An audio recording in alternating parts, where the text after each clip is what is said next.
Hola a todos y todas, bienvenidos a un nuevo episodio de Código Abierto, el lugar donde exploramos distintos campos del conocimiento a través de la ciencia de datos. Aquí conversamos con expertos y expertas de diversas áreas para entender cómo el análisis de datos impacta en nuestro mundo. Hoy tenemos un invitado muy especial, Cristian Escobedo Catalán, geógrafo especializado en estadística y econometría espacial, con experiencia en metodologías de diseño de muestras complejas, técnicas de análisis de datos multivariado, análisis de datos espaciales, econometría, evaluación de políticas y programas públicos y sistemas de información geográfica. Actualmente es doctorando en Geografía en la Universidad Complutense de Madrid. Posee un magíster en políticas públicas y un magíster en enseñanza de las ciencias. Cristian, bienvenido y gracias por acompañarnos. Hola, buen día Claudia, gracias a ti por la invitación a esta conversación.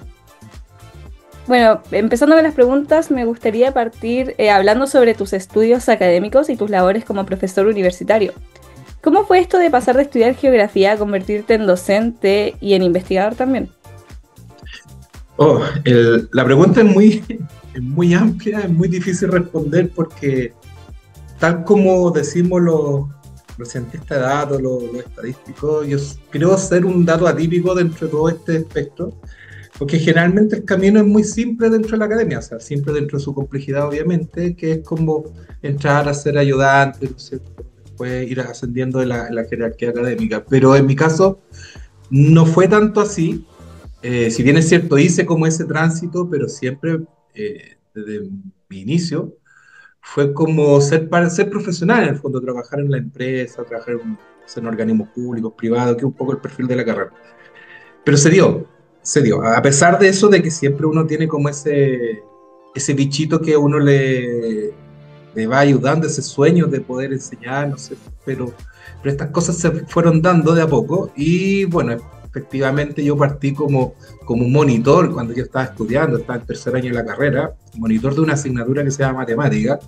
Y fui monitor porque previo a geografía yo estaba estudiando ingeniería, entonces claro, un año y medio de ingeniería era como mucho más fuerte que lo que veíamos nosotros en la carrera y efectivamente enseñaba a mis compañeros, eso lo que la profesora a cargo del curso, me invitó a participar de su curso y ahí empezó. Ahí empezó, ¿no es cierto?, este tránsito por la academia.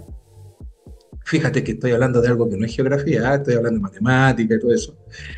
Y en aquellos años, 1998, por ahí, 99, empecé a hacer monitorías hasta que egresé y después fui siendo ayudante.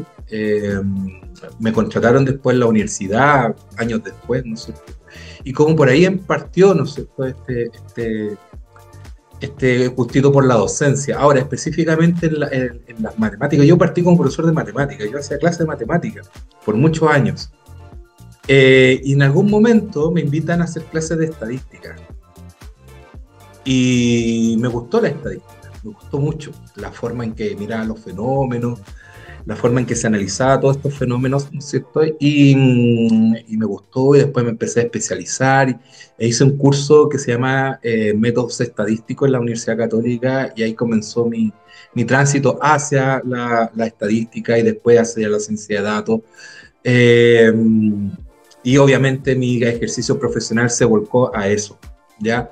Así es que a tu pregunta yo creo que fue un poco más circunstancial, que se fueron dando algunas cosas. Efectivamente había un sueño detrás, como muchas otras situaciones, pero fue más eso, fue como más circunstancial. Se fueron dando las oportunidades, las circunstancias y efectivamente llegué a hacer esta carrera ya unos cuantos años, unos buenos años ya en la Universidad de Chile. ¿Y cómo es esto de ser profesor universitario? ¿Es complicado o igual tiene gracias? Como tal, porque Sí, igual mira, sí, yo creo que es muy complicado porque, a ver, uno se va poniendo viejo y la distancia con las nuevas generaciones son mucho más distantes, valga la redundancia. Entonces, sí, al principio uno es más cercano con los estudiantes y aparte que el rol que uno desempeña al comienzo como ayudante es eso, pues más cercano, ayudar a los chicos y chicas, ¿no es cierto?, a que empiecen, ¿no es cierto?, a resolver algunas cosas. Pero ya uno en el rol del docente se empieza a distanciar, se empieza a hacer más grande esta brecha. Y hoy día, con las nuevas generaciones, sí es mucho más complejo todo esto. Entonces, yo creo que interpretar a muchos docentes universitarios que la relación es difícil porque uno tiene ciertas expectativas también sobre los cursos y sobre los estudiantes. Los estudiantes también tienen expectativas sobre el profesor y sobre el curso en sí mismo. Eh, y cuando uno no encuentra que esas expectativas se vayan conciliando, entra en la frustración como docente. Entonces, efectivamente, se va haciendo mucho más difícil. Pero ahí juega otra cosa que tiene que ver con la experiencia. Los años también te van dando ciertas herramientas que te permite en cierta medida poder manejar los grupos y conciliar un poco los intereses tanto propios como los de los estudiantes.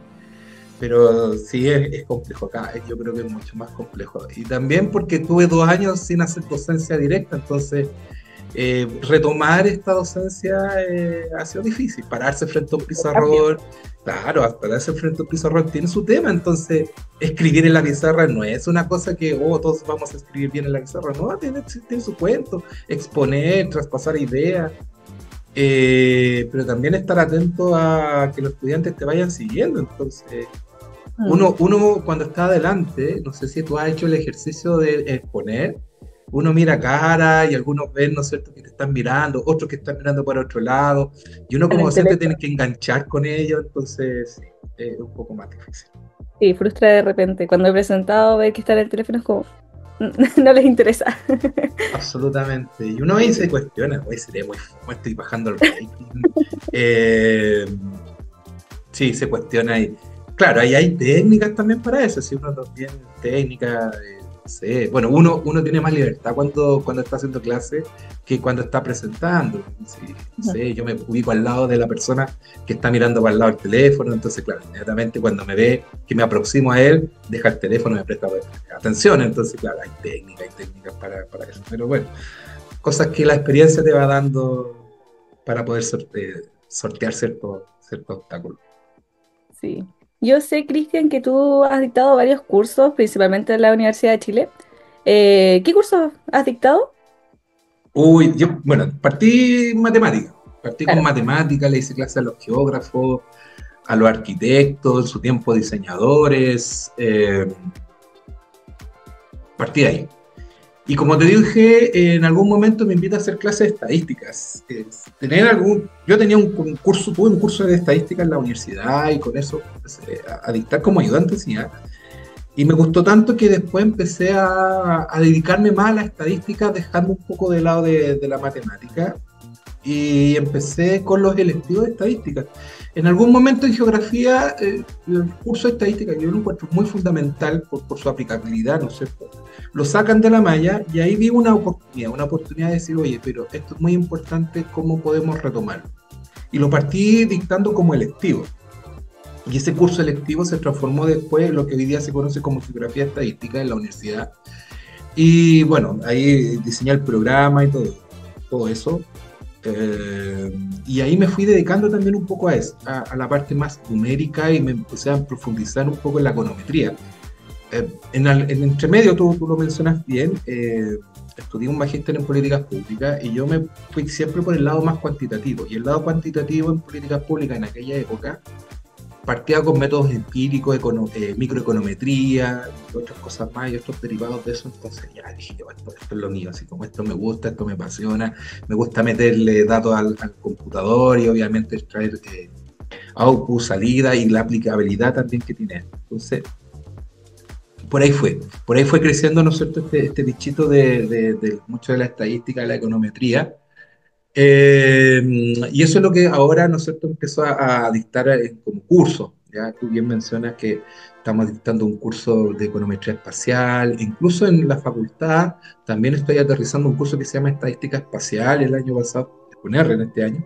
El año pasado estuve dictando un curso de análisis espacial con Python, entonces estoy involucrando también la parte procedimental, la parte de manejo de lenguaje de programación con lo, ¿cómo se llama esto? Con la aplicabilidad, ¿no es cierto?, que tiene estas herramientas. Así que bueno, eso es como mi historia, pero partí dictando matemáticas, matemática dura, cálculo diferencial, integral, partí con eso. Y en esto de la ciencia de datos, me mencionaste un par de cosas. ¿Hay alguna área que te interese más que el resto, a pesar de que siempre hay muchas? Sí, hay muchas áreas y creo que hay muchas áreas que me gustaría explorarlas de mejor forma, pero hoy día dentro de la ciencia de datos me gusta mucho el clustering. Y el clustering que en definitiva es segmentar o agrupar elementos, ¿no es cierto?, que son más o menos similares. Entonces ahí me gusta mucho porque yo le veo un potencial de aplicabilidad muy fuerte y en base, ¿no es cierto?, a estos criterios de segmentación, que tú puedes tener distintos criterios de segmentación, sea por atributos, sea espaciales. Y yo específicamente estoy en la segunda derivada de esto, que ya es una clusterización que no es solamente espacial, sino que incorpora además elementos temporales. Entonces, ya algo mucho más específico y eso es lo que estoy abordando en estos momentos. Entonces, dentro del Machine Learning, ¿no es cierto?, de todo lo que está en boga ahora, creo que el clustering es lo que más me gusta a mí como herramienta para poder, ¿no es cierto?, hacer ciertos análisis, ciertos estudios. De hecho, mi memoria de pregrado, ¿no es cierto?, lo hice en clusterización, en los métodos de clusterización por K-medias, y fue como algo muy novedoso dentro de lo que se hacía, rompió como esquema en algo. No fue muy bien valorado, debo decirlo, pero al menos fue como un intento de hacer algo distinto de lo que se hacía tradicionalmente en la escuela. ¿Qué tan difícil es aprender eso para alguien que no sabe mucho? Por ejemplo, yo, si tuviera que aprender, ¿qué tan difícil sería? No, yo creo que al contrario, yo creo que no es tan difícil. Lo único que yo como recomendación siempre digo, hay que tener paciencia, eso es lo primero. Y siempre estar constantemente practicando, practicando, practicando. Estas cosas se pueden aprender de una forma bien, pero se necesita paciencia, se necesita tiempo de aprendizaje. Y eso yo creo que muchas de las personas no tienen o no quieren prestar. O sea, esta cosa, hay una curva de aprendizaje que llamamos, que es amplia al principio, pero después estás dando cuenta que los métodos tienden a converger en ciertos criterios. Entonces, el gasto energético está al principio, no más adelante. Así que yo creo que sí, es fácil para todas las personas que ven en la ciencia de datos, la estadística, el lenguaje de programación como una oportunidad para crecer profesionalmente y que tienen miedo de decir, oye, yo no sé matemáticas, yo no sé. Bueno, la verdad es que, o sea, sí necesitas estudiar matemáticas, sí necesitas estudiar algunas cosas, pero tampoco es algo que sea como física nuclear de la NASA, sino que simplemente algo más aterrizado y hay que darle tiempo como todas las cosas. O sea, eso, yo creo que sí, puedes perfectamente si quieres estudiar y meterte en este mundo que es bastante apasionante. Y yo sé que en la actualidad estás cursando un doctorado en la Universidad Complutense en España. ¿Qué Sí. estás investigando ahí? Estamos investigando movilidad y segregación socioespacial. Eh, la pregunta que uno se hace como investigador ahí es, ¿qué tan segregados somos los ciudadanos de una ciudad compleja como la de Santiago? ¿Ya? Y hasta ahora, esa respuesta a esa pregunta, la respuesta a la pregunta siempre se ha respondido desde la segregación nocturna, desde la pernoctación, ¿ya? Desde dónde viven las personas. Pero hoy día tenemos una maravilla que se llama Big Data. Big Data espacio-temporal. Y el Big Data nos permite poder hacer rastreo, ¿no es cierto? El track, como en algún momento le llamamos Julio, creo que hiciste entrevistar a Julio Covarrubia. Y eso efectivamente es lo que nosotros analizamos. ¿Qué pasa con el día? ¿Qué pasa en el día, ¿no es cierto?, con esas personas. Entonces, hay toda una corriente de investigación, hay cuerpos de investigación que eh, habla de que en el fondo existen ciertos espacios de convergencia social, donde todos podemos converger de distintos orígenes. Y me imagino que en tu caso, Claudia, que tú estás, ¿no es cierto?, en tu entorno académico, tú te estás encontrando con distintas personas ahí, de distintos orígenes. Bueno, eso es un espacio de convergencia social. Entonces podemos interactuar, podemos conocernos, podemos aprender del uno y el otro, ya independiente de nuestro origen. Entonces la pregunta ahora cobra mucha más relevancia porque se ha demostrado que efectivamente hay ciertos espacios donde la segregación tiende a disminuir y tú puedes ser parte de eso, ¿no es cierto?, en ese ambiente. Y no es una pregunta que se hace ahora, es una pregunta que se hizo en los años 70. El problema es que no habían datos, ¿no es cierto?, para poder responder esa pregunta. Bueno, partió por ahí. Entonces, como todas las cosas siempre son circunstanciales, Claudia, ya sabes que yo voy guiando un poquito de por dónde se van dando ciertas oportunidades, partió ahí. Pero viene la otra parte que tiene que ver con la metodología, que cómo yo aplico, cómo yo puedo responder esta pregunta. Y ahí estamos aplicando esta clusterización de espacio-tiempo, que se llama ST-DevScan, es el nombre del algoritmo, y con eso efectivamente nos permite poder hacer clusterizaciones en términos de los tiempos, en términos de distintas ventanas temporales. Ya. Y eso tiene que ver también con la movilidad. La movilidad en el fondo es como un vehículo que nos permite poder determinar si efectivamente hay segregación o no, ¿cierto? Y qué tipo de segregación existe. Bueno, eso se trata en grandes rasgos. La tesis, en definitiva, tiene como momentos de aplicación de algoritmos, estudio de algoritmos y después, efectivamente, la aplicabilidad de ese algoritmo en el estudio práctico de un fenómeno espacial que se llama segregación. Igual es como, me gustó que al principio igual tiene bien metido el tema del humanismo, de la humanista en como investigación, y después se aplica a las matemáticas como todas las ramas mezcladas, ¿o no? Sí, eso lo entretenido, sí, claro. Eso lo entretenido. Sí. Y yo soy bien humanista para mis cosas, siempre he sido más pegada a ese lado, entonces cuando yo escucho ciencia de datos, igual al tiro pienso matemáticas, pero es todo un proceso y todo está relacionado al final. Absolutamente. De hecho, la ciencia de datos, una de las aristas, es resolver problemas humanos, a escala humanas. En mi caso es la movilidad, en otros casos será, no sé, otra cosa. Pero sí, efectivamente, entonces esto es como la aplicabilidad. Uno no estudia ciencia de datos por ser cientista de datos, uno estudia porque, en definitiva, el fenómeno que tú estás estudiando tiene una repercusión en la sociedad. Tiene que tener una repercusión en la sociedad. Entonces yo estoy en esa línea, en esa vereda, de que lo que yo hago tiene que hacerle sentido a las personas de a pie, si en definitiva es eso. Hay una cosa que se le olvida a los investigadores: la sociedad nos paga a nosotros nuestra investigación, nuestro estatus, que a mí no me gusta mucho, pero ya, nos paga eso. Bueno, ¿y cuál es la retribución de nosotros, desde la investigación, ¿no es cierto?, hacia la sociedad? Y para mi gusto tiene que estar, y es una idea muy personal, por cierto, ¿no es cierto?, debatible, por cierto, desde mi punto de vista, tenemos que retribuirle a la sociedad tiene que verse beneficiada de lo que nosotros hacemos, porque la sociedad nos paga esa investigación, nos paga, ¿no es cierto?, el tiempo que yo dedico de leer, nos paga el tiempo que yo dedico a estar en mi escritorio, ¿no es cierto?, escribiendo algunas cosas. Bueno, si ellos me están pagando, efectivamente yo quiero hacer una investigación que a ellos les permita ser mejor, buscar este beneficio, ¿no es cierto?, social, para que ellos sean mejores.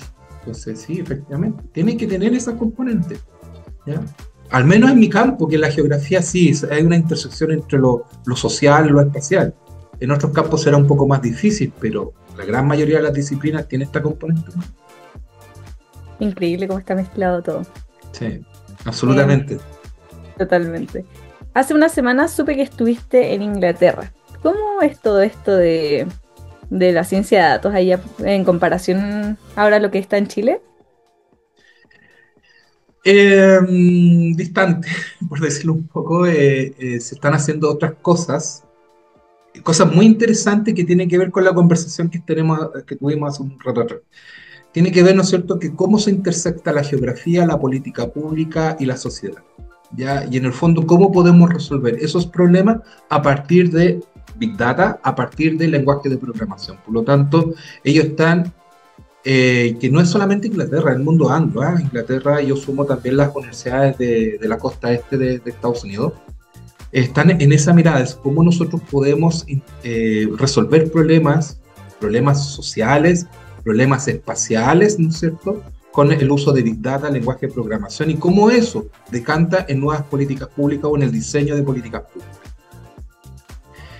Y eso efectivamente está muy distante de lo que se está haciendo en Chile. Chile, o en Latinoamérica, ya voy a generalizar un poco, Latinoamérica está un poco más rezagado, con ciertas excepciones, obviamente, más rezagado de lo que se está haciendo en Reino Unido, principalmente.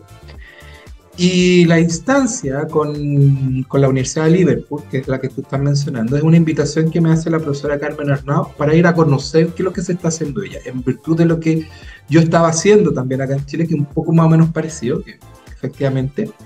Y un poco lo que estaba haciendo la tesis doctoral, me invitó y ahí tuvimos una instancia para poder conversar con ellos y poder ver espacios de colaboración en definitiva, cómo nosotros podemos replicar desde acá en Chile, ¿no es cierto?, lo que ellos están haciendo. Así que fue un espacio muy enriquecedor desde el punto de vista académico, desde el punto de vista personal, desde el punto de vista profesional, y también decir, ¿sabes qué? Hay gente que está en la misma, comillas, en los mismos sueños, en los mismos objetivos, ¿no es cierto?, afuera, ¿ya? Así que nada, un balance positivo de esa estancia y espero, ¿no es cierto?, que podamos concretar efectivamente algunas cosas, algunas investigaciones con la gente de Liverpool y espero yo también aplicarlos a Santiago de Chile, que es el caso de estudio, que es la realidad también que más que conozco. ¿No? Y cambie un poco la dirección en la que estamos acá en Chile, más o menos. ¿En qué sentido? O sea, como el tema del avance, igual estamos un poco más atrasados, me imagino. Sí. Entonces, como que haya un avance. Es que la ciencia de datos está muy de nicho todavía. Yo siento que es muy como el ámbito de la programación, de la ingeniería.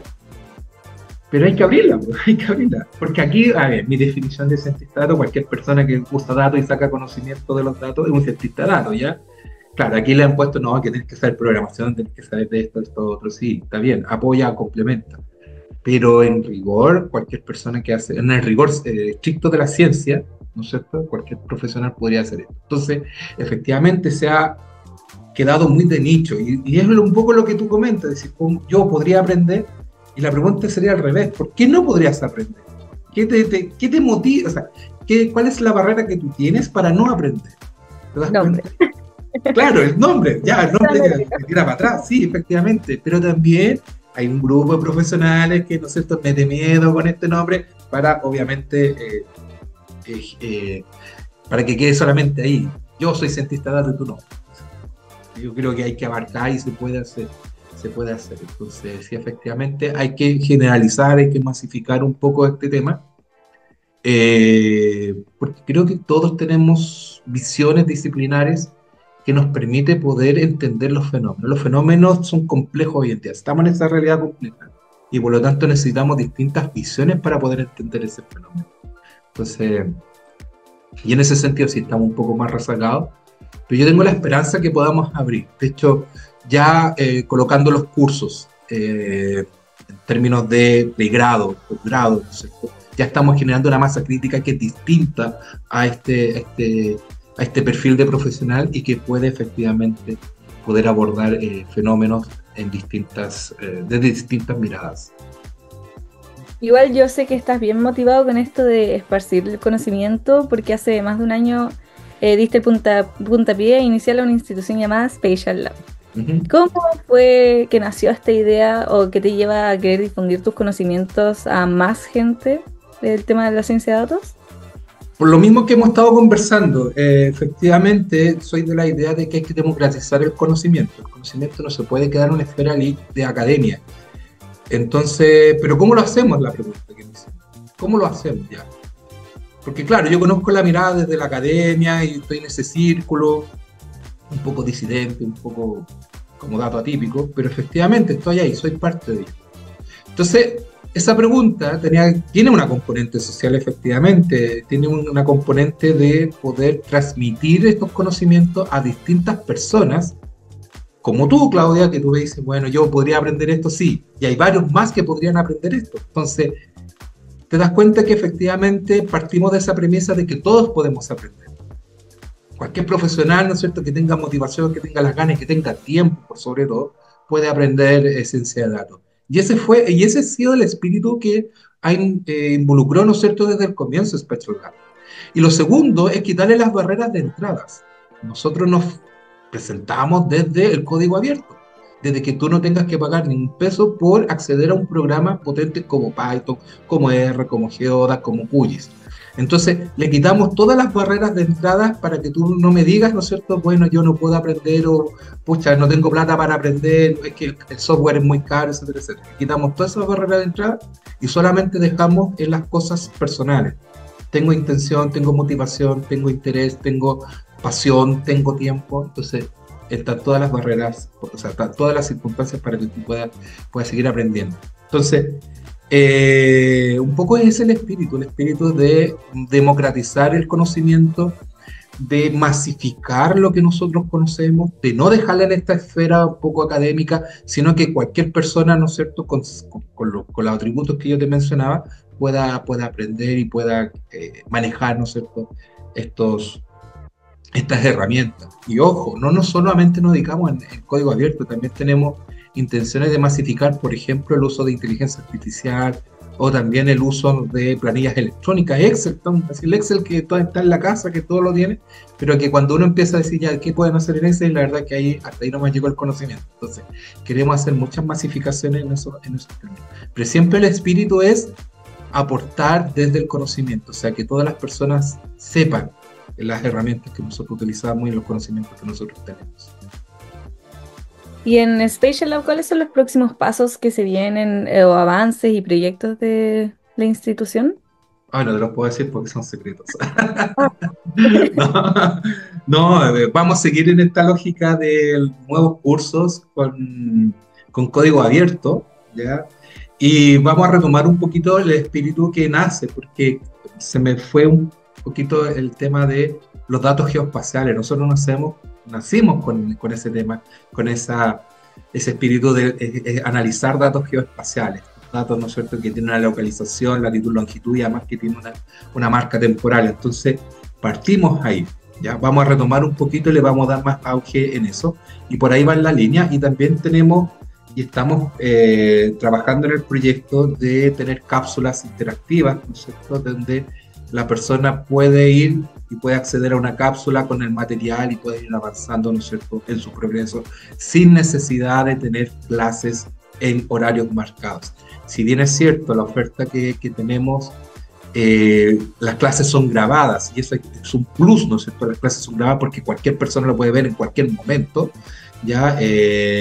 Pero ahora lo vamos a hacer mucho más flexible, entonces vamos a tener una oferta, un nivel de producto de servicio que va a ser mucho más flexible y vamos a mantener, ¿no es cierto?, lo tradicional, lo que nos hizo conocido en ese sentido.